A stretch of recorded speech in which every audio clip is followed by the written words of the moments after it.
Atlantik Selatan membentang bagai gurun pasir yang cair.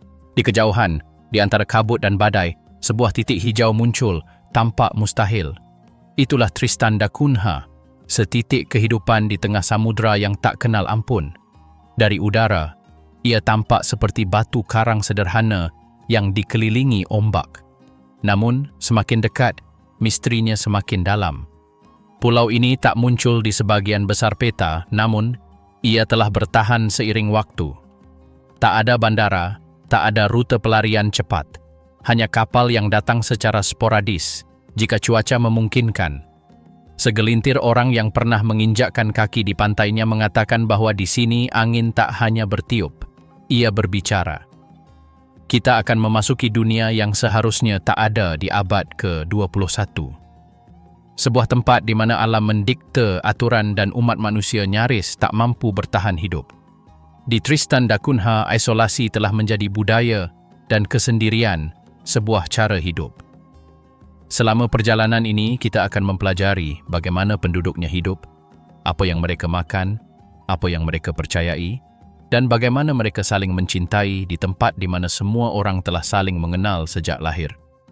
Kita akan melihat ritual-ritual yang dipraktikkan tanpa saksi, takhayul yang tak seorang pun akui, dan rahasia-rahasia yang tampaknya dijaga ketat oleh lautan. Beberapa orang mengklaim bahwa hal-hal terjadi di sini yang tak dapat dijelaskan oleh sains. Yang lain percaya bahwa pulau ini hanyalah keajaiban geografis. Kenyataannya, tidak ada yang terlihat di Tristan da Cunha. Dan hari ini, kita akan mencari tahu alasannya.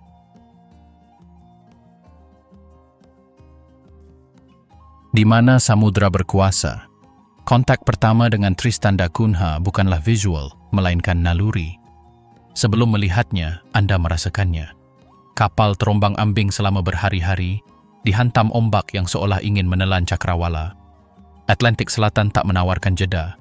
Anginnya menusuk kulit, dan airnya begitu dingin hingga dapat membuat Anda mati rasa dalam hitungan menit.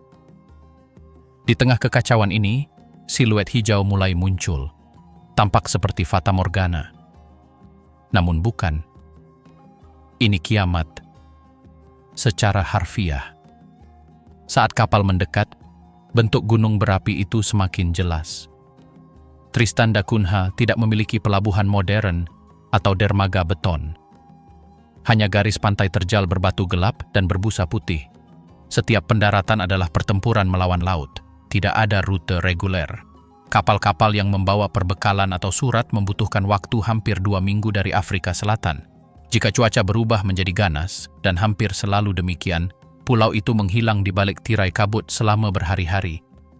Kesulitan akses inilah yang menjadi pertahanan terbaiknya. Berkatnya, Tristan tetap tak tersentuh. Tak ada turis, tak ada hotel, tak ada jalan. Hanya alam, angin, dan kesunyian. Siapapun yang menginjakkan kaki di tanahnya, ia tahu bahwa selama berminggu-minggu, seluruh dunia tak akan mengenal mereka. Begitu sampai di daratan, pemandangannya sungguh menakjubkan. Tebing-tebing yang ditumbuhi vegetasi lebat mengelilingi jantung gunung berapi yang tampak tak aktif tetapi tidak mati. Di tengah pulau menjulang puncak Ratu Mary, gunung berapi aktif dengan ketinggian lebih dari 2.000 meter. Lerengnya yang hijau menurun ke laut, dilintasi aliran sungai, kabut, dan padang rumput tempat domba merumput. Semuanya tampak damai, tetapi ada rasa bahaya yang terpendam, seolah-olah tanah bernapas di bawah kaki Anda. Iklim menentukan ritme kehidupan. Tidak ada musim yang jelas. Hujan turun hampir setiap hari, dan angin bertiup cukup kencang hingga merobek atap. Itulah sebabnya rumah-rumah dibuat rendah, diperkuat, dan dibangun untuk menahan cuaca. Badai dapat berlangsung berhari-hari, dan ketika angin mereda, satu-satunya suara hanyalah deru laut di kejauhan. Perjuangan tanpa henti melawan alam ini telah membentuk karakter penduduk pulau. Jumlah mereka sedikit, tetapi tangguh. Mereka telah belajar membaca awan, memahami suara angin, dan merasakan kapan laut mengizinkan mereka memancing. Segalanya bergantung pada cuaca. Satu kesalahan bisa berakibat fatal. Di sini, kecerobohan tak terulang kembali. Keterasingan juga membekas di benak. Di Tristan, tak ada kesibukan. Waktu tak mengalir dengan cara yang sama. Tak ada lalu lintas, tak ada jadwal tetap, tak ada kebisingan kota yang konstan. Keheningan terasa menyesakkan, tetapi juga menenangkan. Beberapa pengunjung menggambarkan rasa damai yang aneh bercampur klaustrofobia. Mengetahui tak ada cara cepat untuk pergi memicu sesuatu yang mirip vertigo. Bentang alamnya, meskipun indah, terasa mengintimidasi. Setiap sudut tampak seperti batas antara manusia dan alam liar. Tak ada pohon tinggi, hanya rerumputan lebat dan bunga-bunga yang tumbuh di antara bebatuan vulkanik.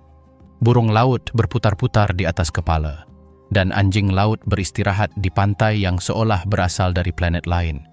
Tak ada gangguan, hanya pulau, angin, dan suara ombak yang berdebur tanpa henti.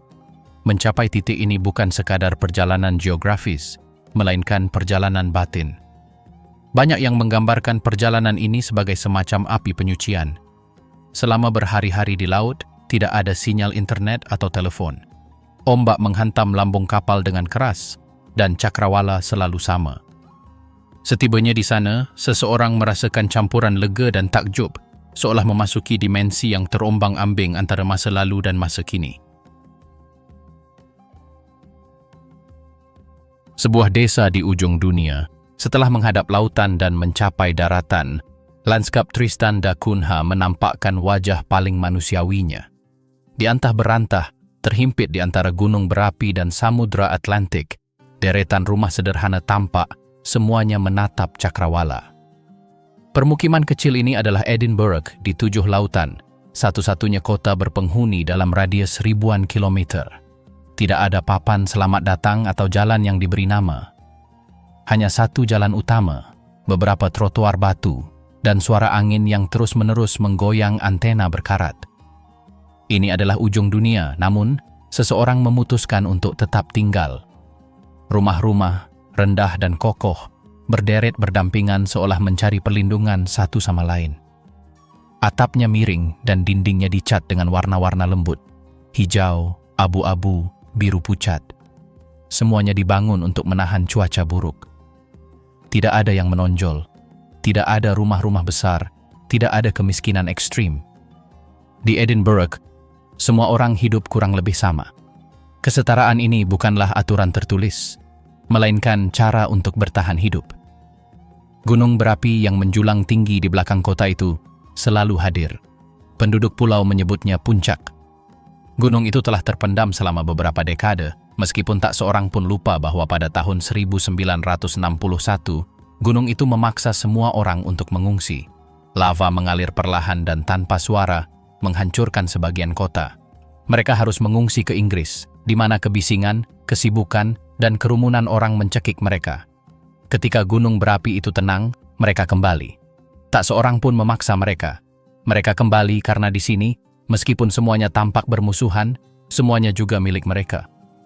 Menelusuri Edinburgh di 7 lautan, bagaikan melangkah ke dalam miniatur yang membeku dalam waktu. Tak ada mobil, tak ada sepeda motor, tak ada klakson.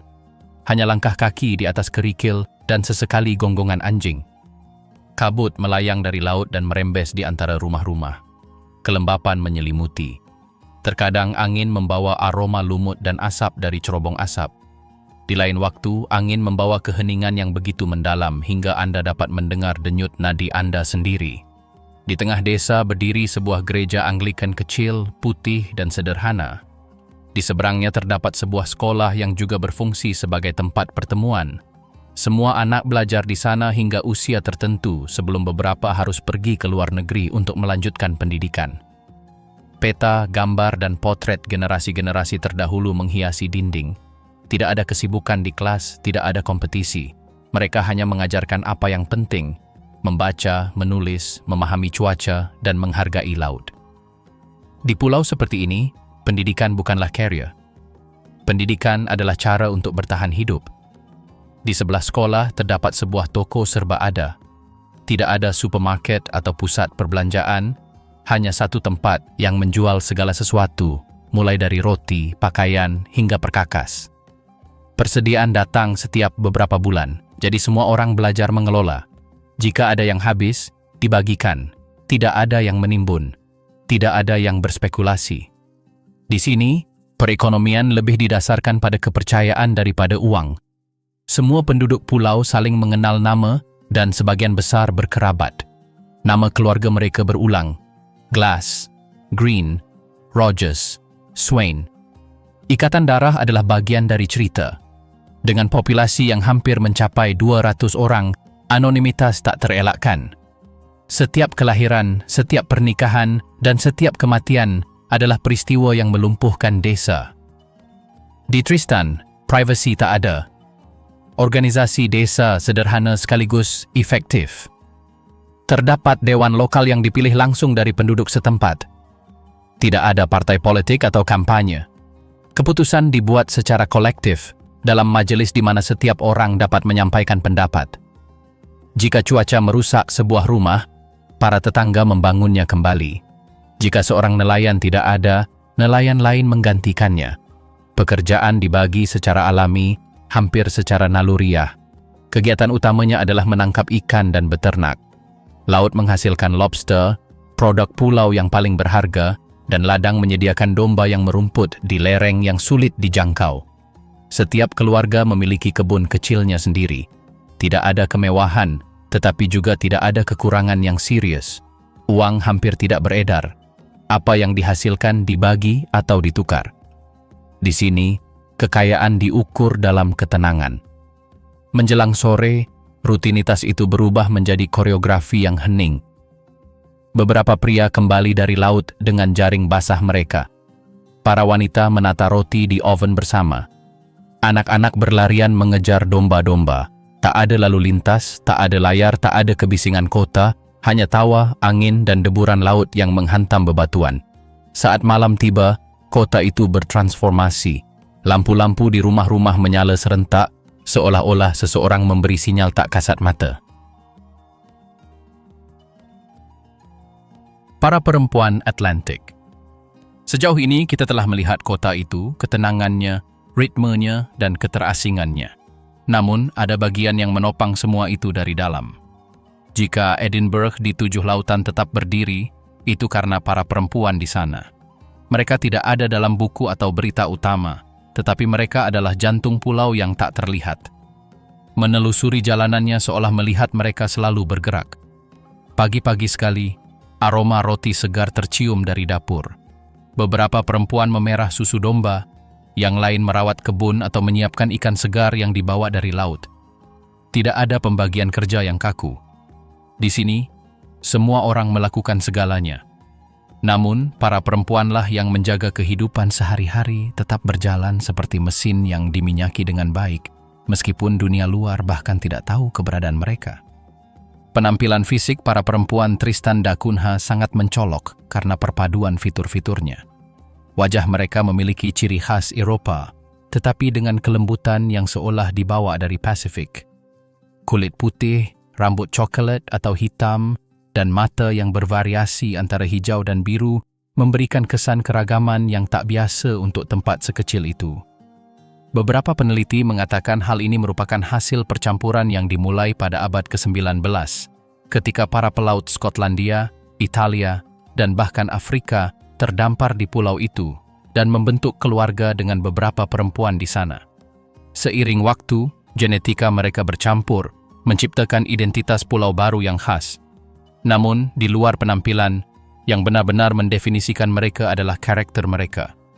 Di tempat di mana angin dapat merusak panen dan laut dapat memutus komunikasi selama berminggu-minggu, ketahanan bukanlah pilihan, melainkan keharusan. Para perempuan Tristan praktis. Mereka tidak mengeluh, mereka bertindak. Jika sebuah rumah rusak, mereka mengatur perbaikannya. Jika seseorang sakit, mereka menyiapkan pengobatan rumahan dan merawatnya hingga kapal medis tiba. Secara diam-diam, mereka menyatukan pulau itu ketika segalanya runtuh. Ketahanan itu juga terlihat jelas dalam cara mereka menghadapi keterasingan. Tidak ada pesta, tidak ada bar, tidak ada media sosial yang mengalihkan perhatian. Kehidupan romantis dan seksual terjalin dalam komunitas yang erat, di mana hampir semua orang telah saling mengenal sejak kecil. Hal itu mengubah segalanya.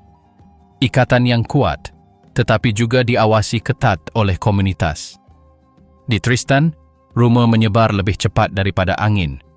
Dan di tempat dengan penduduk kurang dari 300 orang, kerahasiaan adalah kata yang hampir tidak memiliki arti. Itulah sebabnya hubungan dibangun dengan penuh kehati-hatian. Masa pacaran seringkali dimulai dengan persahabatan yang panjang, yang berlangsung bertahun-tahun. Tidak banyak pilihan, dan itu memberi bobot yang berbeda pada komitmen. Anda tidak memilih secara impulsif. Anda memilih dengan mengetahui bahwa orang ini akan menjadi pasangan hidup Anda, rekan Anda dalam bertahan hidup. Pernikahan adalah acara sederhana, tetapi penuh emosi. Pernikahan dirayakan di gereja dengan seluruh komunitas hadir, dan perayaan berlanjut dengan makanan, musik, dan anggur buatan sendiri. Pasangan terbentuk di usia muda. Beberapa pernikahan bertahan seumur hidup, yang lain tidak begitu lama. Dalam komunitas sekecil itu, perpisahan tidak hanya memengaruhi mereka yang terlibat, tetapi juga seluruh desa. Itulah sebabnya kebijaksanaan adalah kebajikan yang sangat dihargai. Masalah hati ditangani dengan penuh kebijaksanaan, meskipun semua orang tahu apa yang mereka bicarakan. Perpaduan kedekatan dan kerendahan hati ini menciptakan dinamika yang sangat khusus. Semua orang saling mengamati, tetapi tidak ada yang menghakimi secara terbuka.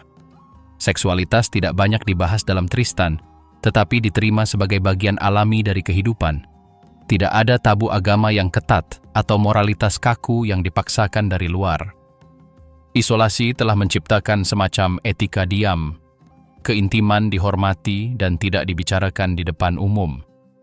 Dalam masyarakat yang begitu kecil, kebijaksanaan ini juga merupakan cara untuk menjaga keharmonisan.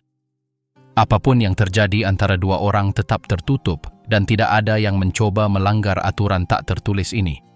Perempuan memegang otoritas diam-diam dalam keluarga. Mereka memutuskan kapan menanam, kapan memanen, bagaimana mengelola makanan dan uang. Mereka juga mengajarkan tradisi. Mereka mewariskan lagu, resep, dan kisah-kisah badai kuno kepada anak-anak mereka.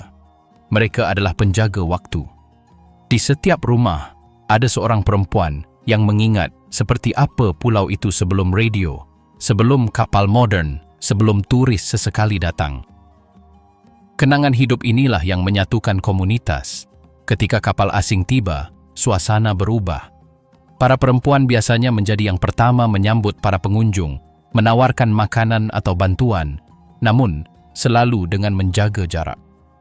Ini bukan rasa tidak percaya, melainkan cara untuk melindungi dunia mereka. Sikap protektif itu diwariskan. Para perempuan muda, meskipun bermimpi melihat dunia, juga takut kehilangan apa yang mereka miliki. Beberapa pergi belajar ke Inggris atau Afrika Selatan. Sekembalinya, mereka kembali dengan cara berpakaian, berbicara, dan berpikir yang baru. Namun dalam waktu singkat, mereka menyesuaikan diri dengan ritme desa yang lambat. Gaya rambut dan lagu berubah, tetapi esensinya tetap sama. Di pulau itu, para ibu membesarkan anak-anak mereka dikelilingi oleh tetangga yang berperan sebagai bibi, ibu baptis, atau nenek. Komunitas merawat anak-anak bersama-sama. Jika salah satu sakit, ada beberapa tangan yang siap membantu. Jika seorang ibu sendirian, tidak ada yang meninggalkannya. Tidak ada program kesejahteraan sosial atau lembaga formal, tetapi ada sesuatu yang lebih efektif. Solidaritas murni. Pada sore hari, setelah bekerja, para perempuan berkumpul di dapur. Mereka memanggang roti, menjahit pakaian, atau sekadar mengobrol sambil menikmati angin sepoi-sepoi di luar. Pertemuan-pertemuan ini merupakan perpaduan antara terapi, ritual, dan tradisi. Mereka membicarakan segalanya. Cuaca, anak-anak mereka, impian mereka, kapal-kapal yang terlalu lama tiba. Terkadang mereka menyanyikan melodi-melodi lama yang dibawakan oleh leluhur Skotlandia mereka. Musik menjadi cara mereka menjaga ketenangan. Namun, ketenangan itu bukan berarti berpuas diri. Para perempuan Tristan sadar akan nilai mereka. Beberapa telah berpartisipasi dalam keputusan dewan lokal, yang lain telah mengelola sekolah atau klinik. Mereka tidak membutuhkan pidato tentang kesetaraan. Dalam praktiknya, suara mereka sama berbobotnya dengan suara laki-laki manapun. Mereka melakukannya tanpa label, tanpa perjuangan yang nyata. Mereka hanya memimpin ketika dibutuhkan. Namun yang paling menarik adalah bagaimana keindahan dan kekuatan hidup berdampingan dalam diri mereka. Itu bukan kecantikan seperti di majalah, melainkan sesuatu yang lebih duniawi. Kulit yang lapuk oleh angin, tangan yang kokoh, tatapan yang mengenal cakrawala. Tidak ada riasan atau kepura-puraan, tetapi ada kehadiran yang kuat. Di lingkungan yang begitu liar, keindahan adalah ketangguhan. Setiap kerutan, setiap bekas luka, menceritakan kisah perjuangan. Kehidupan cinta mereka juga memiliki sisi terangnya.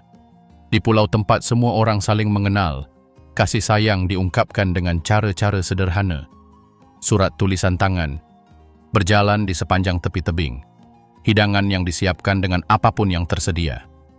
Tak ada restoran romantis atau bunga impor. Hanya gestur-gestur kecil yang terasa lebih berharga karena langka. Terkadang pengunjung Tristan terkesima oleh ketenangan para perempuan itu. Tak ada kecemasan, tak ada rasa berpacu dengan waktu. Mereka mengukur hari-hari dengan matahari dan pasang surut air laut. Mereka hidup bukan untuk mengesankan, melainkan untuk bertahan. Dalam arti itu, mereka seolah berasal dari abad yang berbeda. Atau mungkin, versi yang lebih murni dari abad kita. Selagi laut menghantam tebing dan gunung berapi tertidur di balik desa, para perempuan Tristan melanjutkan rutinitas mereka. Mereka tak mencari pengakuan atau pelarian dari keterasingan. Mereka tahu bahwa dunia di luar sana mungkin lebih luas, tetapi juga lebih kejam. Di sini, di sebidang tanah yang hilang di Atlantik ini, mereka memiliki semua yang mereka butuhkan. Keluarga, tujuan hidup, dan cakrawala yang tak berujung. Dan mungkin itulah sebabnya, saat Anda melihat mereka berjalan menembus kabut, dengan rambut berkibar tertiup angin dan pandangan tertuju ke laut, Anda memahami sesuatu yang penting, bahwa kebebasan sejati tidak selalu tentang bergerak, tetapi tentang memilih untuk tinggal.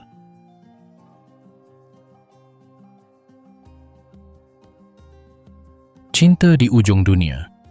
Di Tristan da Cunha, cinta bukanlah soal kebetulan. Tak ada kencan daring, tak ada bar, tak ada tempat di mana dua orang asing mungkin bertemu. Di sini, semua orang sudah saling kenal sejak lama. Mereka lahir, besar, belajar, dan bekerja bersama. Mereka bertemu setiap hari, di sekolah, di gereja, di pertemuan komunitas. Di dunia yang begitu sempit, cinta tak datang sebagai kejutan, melainkan sebagai kepastian yang dibangun seiring waktu. Seluruh kota, dengan jalanan sepi dan rumah-rumah yang menghadap gunung berapi, tampak seperti pemandangan beku. Namun di balik tembok-tembok itu, kisah cinta terbentang, sekuat badai yang menerjang pantai. Kisah yang tercipta dari tatapan mata yang dicuri, janji-janji sederhana, dan keheningan yang bertahan bertahun-tahun sebelum menjadi kata-kata. Di sini, cinta memiliki ritme yang berbeda.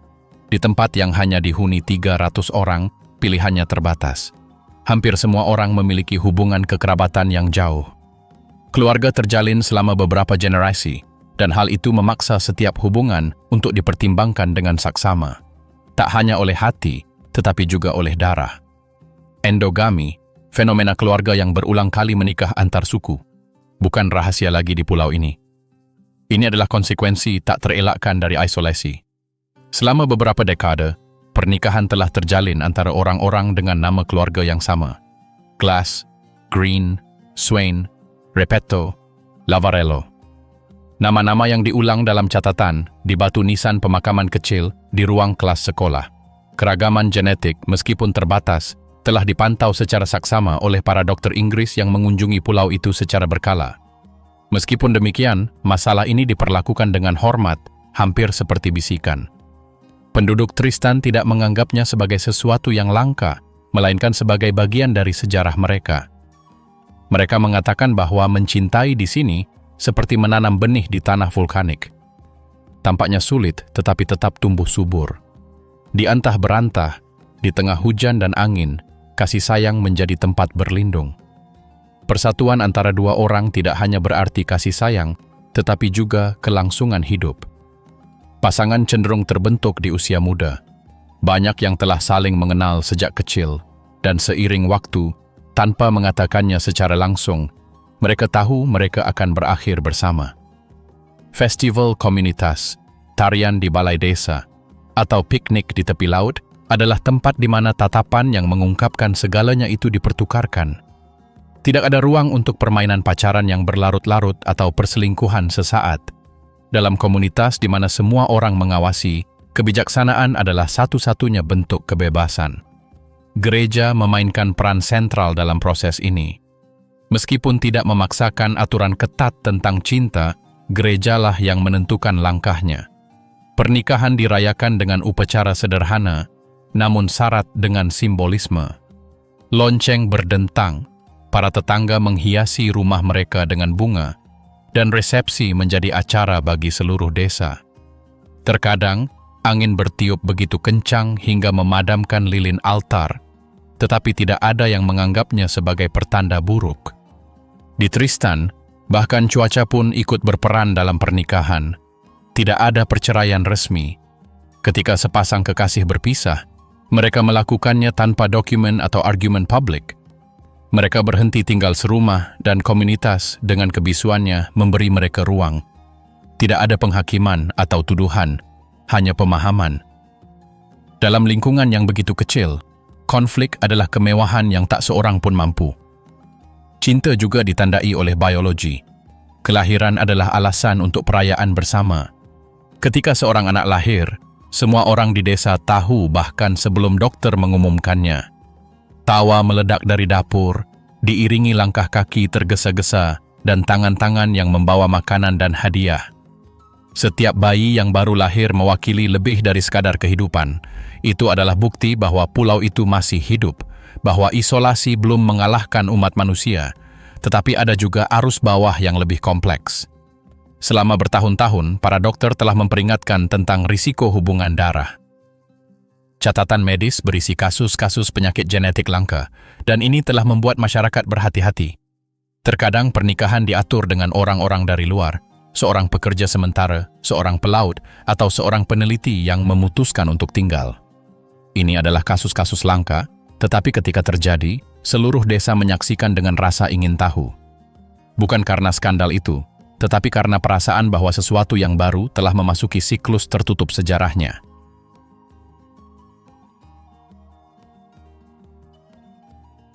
Kehidupan sehari-hari di pulau di Tristan da Cunha, kehidupan mengikuti ritmenya sendiri, nyaris tak tersentuh dunia modern. Tak ada kemacetan, tak ada kesibukan, tak ada layar yang menentukan waktu. Di sini, fajar adalah tanda paling andal bahwa segalanya dimulai kembali. Saat matahari nyaris tak muncul di atas lautan, seluruh desa terbangun. Para pria pergi ke perahu atau pabrik pengolahan, sementara para wanita mengurus pekerjaan rumah dan hewan. Tidak ada pekerjaan formal atau gaji tetap. Setiap orang berkontribusi sesuai keahlian mereka dan seluruh masyarakat merasakan manfaatnya. Pada hari-hari memancing, motor perahu memecah kesunyian sebelum langit benar-benar cerah. Para nelayan menghadapi laut yang tak menentu, di mana arus yang buruk dapat membuat mereka kehilangan pekerjaan seharian atau bahkan nyawa mereka. Sementara itu, para wanita bekerja di ladang kentang yang merupakan jantung pertanian pulau itu. Setiap keluarga memiliki sebidang tanah kecil dan bercocok tanam di sana bukan hanya tentang makanan. Hampir merupakan sebuah tindakan iman. Tanahnya keras dan cuacanya tak terduga. Tetapi tanpa kentang-kentang itu, Tristan tak akan bertahan hidup. Pada hari cerah, sosok-sosok membungkuk terlihat di kejauhan, mengolah tanah yang lembab, sementara anak-anak berlarian di antara barisan, membantu memanen hasil panen. Pekerjaan tak berakhir saat mereka pulang. Selalu ada yang perlu diperbaiki, atap yang terangkat angin, pagar yang rapuh karena lembab, mesin yang mogok tanpa peringatan. Di sini, tangan tak boleh ceroboh. Semua orang tahu sedikit tentang segalanya, karena di pulau terpencil seperti itu tak ada ruang untuk spesialisasi atau kemewahan memanggil ahli. Siapapun yang tidak belajar memperbaiki pintu atau menjahit layar akan bergantung pada belas kasihan orang lain. Di pabrik pengolahan, udara berbau garam dan pekerjaan yang tak henti-hentinya. Di sana, lobster yang nantinya akan dikirim ke Afrika Selatan, dibersihkan, ditimbang, dan dikemas. Ini adalah tugas kolektif dan berulang, tetapi juga salah satu dari sedikit koneksi langsung ke dunia luar. Setiap kotak berlabel nama koperasi merupakan pengingat bahwa pulau itu, meskipun kecil, memiliki nilai yang melampaui batas geografisnya. Hari-hari terasa panjang, tetapi rasa waktu memudar. Di sini, jam berhenti lebih karena kebiasaan daripada ketepatan. Yang penting bukanlah jamnya, melainkan cahaya, cuaca, dan kondisi laut. Ada hari-hari di mana tidak ada orang yang bekerja, hanya karena badai menghalanginya, dan tidak ada yang mempertanyakannya. Alam tetap menjadi satu-satunya otoritas yang dihormati semua orang. Pendidikan menempati tempat khusus dalam rutinitas ini. Anak-anak bersekolah di sekolah kecil tempat mereka mempelajari dasar-dasar, tetapi juga keterampilan yang benar-benar mereka butuhkan: berlayar, bertani, memancing, dan merawat hewan. Tidak ada universitas atau program studi di luar negeri, kecuali beberapa orang terpilih. Sebagian besar tahu takdir mereka ada di pulau itu, dan mereka belajar mencintainya tanpa mengidealkannya. Hubungan sosial juga dibangun dalam keseharian. Saat senja tiba, keluarga berkumpul, dan para tetangga berbagi roti, cerita, dan minuman. Tidak ada bar atau bioskop, tetapi ada kehidupan sosial yang tumbuh subur dalam kesederhanaan. Ulang tahun, kelahiran, dan pemakaman adalah acara desa, karena setiap orang adalah bagian dari jalinan bersama. Peran laki-laki dan perempuan, meskipun tradisional, tidaklah kaku. Perempuan berpartisipasi dalam perekonomian, pengajaran, dan pengambilan keputusan komunitas. Di pulau di mana setiap tangan diperhitungkan, perbedaan gender menjadi kabur karena kebutuhan. Keputusan penting, seperti memperbaiki perahu atau merencanakan muatan tahunan, biasanya dibuat secara kolektif antara dewan lokal dan keluarga. Menariknya, di pulau ini, waktu luang merupakan kemewahan yang langka. Beberapa penduduk bekerja sebagai tukang kayu, yang lain membuat kerajinan tangan kecil untuk dijual kepada pengunjung sesekali. Bahkan ada yang bermain alat musik atau berlatih paduan suara di gereja. Musik dan agama adalah pilar emosional komunitas, karena keduanya lah yang meringankan kebosanan dan memberi makna pada penantian. Cuaca, yang selalu tak terduga, memaksakan tatanannya sendiri. Hari-hari berangin yang menggetarkan jendela, malam-malam tanpa bulan di mana lautan seolah menelan semua suara. Pada hari-hari itu, pulau itu terasa seperti tenggelam. Keluarga-keluarga menyalakan perapian mereka, dan seluruh kota tampak seperti organisme tunggal, bernapas seirama dengan api dan hujan. Budaya di pulau kini saatnya menyelami budaya dan tradisi Tristan da Cunha. Di sini, tradisi bukanlah peninggalan masa lalu, melainkan alat untuk bertahan hidup. Di tempat yang terisolasi dan menjadi bagian dari lanskapnya, melestarikan adat istiadat menjadi cara untuk mengingatkan diri bahwa kita tidak sendirian.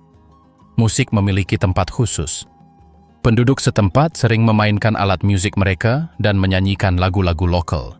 Banyak dari lagu-lagu ini berasal dari para pemukim pertama Skotlandia dan Italia. Meskipun seiring waktu lagu-lagu tersebut bercampur dengan lirik baru yang ditulis oleh penduduk pulau itu sendiri, yang bercerita tentang bangkai kapal, penantian, dan cinta yang mustahil di tengah lautan. Tarian-tarian juga melestarikan sebagian dari perpaduan warisan ini. Selama perayaan, terutama saat Natal atau Hari Ratu, penduduk setempat menampilkan tarian yang menggabungkan langkah-langkah tradisional Eropa dengan ritme improvisasi. Tidak masalah jika seseorang tidak pandai menari. Yang penting adalah berpartisipasi. Di tempat di mana keluarga-keluarga telah saling mengenal selama beberapa generasi, rasa malu dengan cepat memudar, meninggalkan tawa, rasa lelah bersama, dan rasa memiliki terhadap sesuatu yang melampaui nama. Tidak banyak perayaan, tetapi setiap perayaan dirayakan dengan penuh semangat. Yang paling dinantikan adalah malam tahun baru yang biasanya berlangsung beberapa hari dan menyatukan seluruh pulau. Makanan istimewa disiapkan, roti kismis dipanggang, dan permainan luar ruangan diselenggarakan. Anak-anak menunggu kembang api. Beberapa dibawa dengan kapal terakhir dari Afrika Selatan. Seolah-olah itu adalah keajaiban murni. Pada malam-malam itu, seluruh pulau bersinar, dan meskipun gema laut masih ada, untuk sesaat dunia terasa tidak begitu luas atau begitu jauh. Olahraga, di sisi lain, berfungsi sebagai titik koneksi lainnya. Sepak bola adalah raja yang tak terbantahkan, meskipun timnya kecil dan lapangan tergenang setiap kali hujan. Tidak ada liga atau piala kristal, tetapi ada semangat yang tulus. Pertandingan-pertandingan itu tidak dimainkan demi kompetisi, tetapi untuk menjaga energi kolektif tetap hidup. Anak-anak muda berlari tanpa alas kaki, yang lebih tua bersorak dari tepi pantai, dan semua orang akhirnya tertawa, terlepas siapa yang menang. Di Tristan, waktu luang tak seperti di tempat lain di dunia. Tak ada bioskop, tak ada pusat perbelanjaan, tak ada bar berlampu neon. Namun ada waktu, dan itu sudah cukup. Waktu untuk berjalan di antara tebing, menyaksikan albatros terbang, atau duduk menghadap laut tanpa melakukan apapun. Keheningan yang di tempat lain akan terasa meresahkan, di sini menjadi teman setia, nyaris seperti teman lama. Adat istiadat tertua diwariskan secara alami, tanpa panduan atau ritual formal.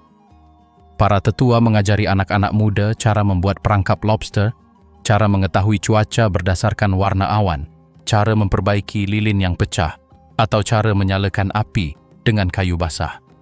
Keterampilan ini tidak diajarkan di sekolah, tetapi menopang kehidupan.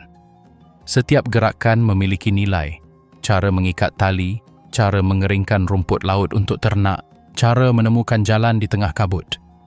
Pendidikan di sini adalah warisan yang hidup. Di sisi lain, cerita rakyat memiliki nada yang lebih intim.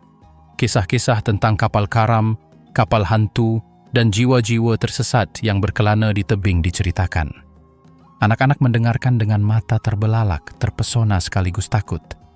Orang dewasa tersenyum, menyadari bahwa setiap kisah mengandung kebenaran, atau setidaknya sebuah peringatan. Legenda-legenda ini yang diwariskan di sekitar api unggun berfungsi untuk memelihara ingatan kolektif, memberi suara masa lalu yang tak terbungkam. Ada pula ritual-ritual kecil yang, meskipun sederhana, memiliki makna simbolis.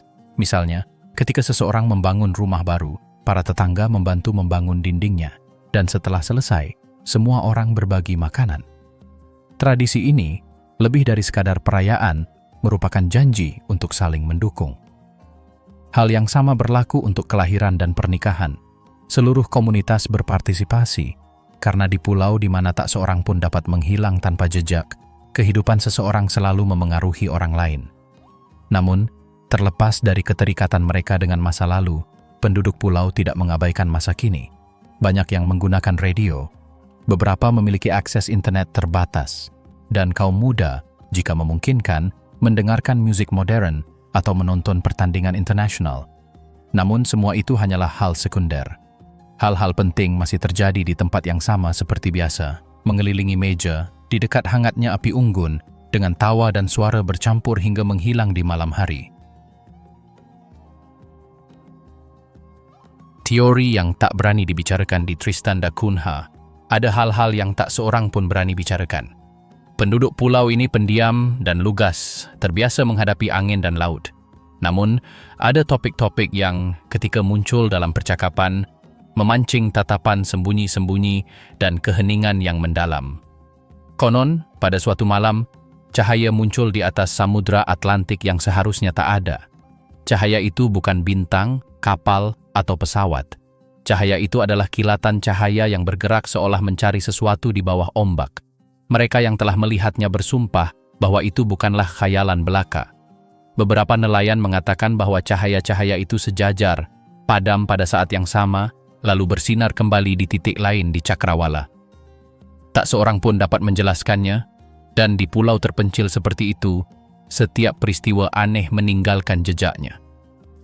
Selama bertahun-tahun, kisah-kisah ini telah memicu serangkaian teori yang mengambang di antara sejarah resmi dan hal-hal yang tak diketahui. Semuanya berawal dari sebuah detail yang menarik. Posisi geografis Tristan. Letaknya tepat di jalur laut strategis, berjarak sama antara Afrika dan Amerika Selatan. Tempat yang sempurna untuk pengawasan, penyadapan, atau persembunyian. Selama Perang Dunia Kedua, Inggris membangun stasiun observasi rahasia di sini. Secara resmi, stasiun ini digunakan untuk melacak kapal selam Jerman. Secara tidak resmi, tidak ada yang tahu apa lagi yang dilakukan di sana. Sejak saat itu, Banyak yang percaya pulau ini menyimpan lebih dari sekadar domba dan tebing. Beberapa penduduk pulau ingat melihat pesawat militer terbang di atas gunung berapi di tengah malam pada tahun 1960-an. Yang lain mengklaim bahwa selama Perang Dingin, sekelompok kecil teknisi Inggris ditempatkan sementara di dekat pelabuhan dan pekerjaan mereka dirahasiakan. Tidak ada yang bertanya terlalu banyak kepada mereka. Di Tristan da Cunha, pertanyaan seringkali membawa lebih banyak masalah daripada jawaban. Dan disitulah misteri dimulai. Karena ketika para teknisi pergi, mereka meninggalkan struktur yang tidak pernah digunakan. Sisa-sisa beton, antena berkarat, kabin tertutup yang tak seorang pun berani membukanya. Para tetua mengatakan bahwa jika Anda mendekat pada hari-hari tertentu, Anda dapat mendengar dengungan samar, seolah-olah sesuatu masih beroperasi di bawah tanah. Para pemuda tentu saja tertawa, tetapi tak satu pun dari mereka yang bermalam di sana. Ini bukan hanya tentang masa lalu militer. Dalam beberapa tahun terakhir, beberapa pelaut melaporkan melihat cahaya muncul dari laut tepat di utara pulau. Cahaya itu tidak terlihat seperti kapal, juga bukan pelampung. Cahaya itu adalah gerakan lambat, hampir seperti koreografi yang menghilang dalam sekejap. Beberapa menyebutnya cahaya dari jurang.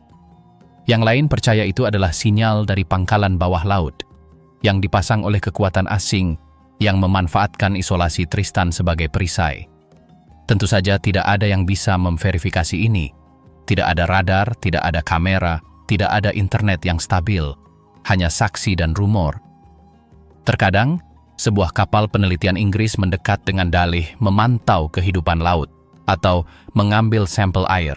Namun penduduk pulau tahu bahwa tidak semua yang datang di bawah bendera ilmiah benar-benar ilmiah.